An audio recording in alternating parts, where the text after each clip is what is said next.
A la hora de hacer un depósito o un retiro hay un mínimo en Plus 500, así que vamos a verlos a continuación. Fíjate que el depósito mínimo en Plus 500 es de 100, bien sea en dólares, en USD o en tu moneda local. 100 sería como lo estándar, aunque pueda haber pequeñas variaciones específicas, pero sea con Visa, con PayPal o Skrill o en transferencia bancaria, normalmente va a partir de un mínimo de depósito de 100. En cuanto al retiro, el mínimo baja, en PayPal sería 50 USD o equivalente, en tarjeta sería de 100 y en transferencia de 100. En caso de retirar menos, también te tiene que dejar Plus 500, pero te puede aplicar una comisión que varía según el país, puede ser incluso 10 dólares. Así que tenlo en cuenta porque normalmente Plus 500 tiene depósitos y retiros totalmente gratis, a no ser que, lo dicho, pues salgas de esa regla y te conviertas en excepción. En cuanto a tiempos de retiro, el procesamiento estándar de Plus 500 es de 1 a 3 días hábiles, pero puede haber un poco de retraso. PayPal o Skrill puede haber hasta 3-7 días, transferencia bancaria 5 o 7 días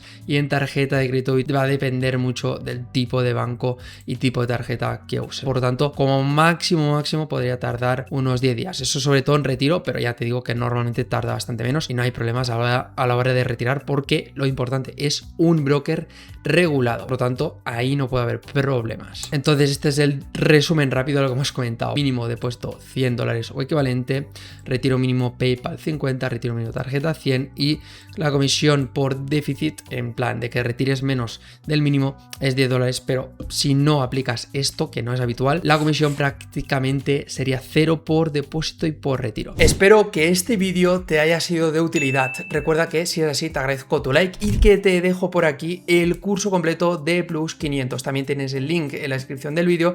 Es un curso de 0 a 100 donde lo explico prácticamente todo de forma resumida y al grano. Accede para verlo.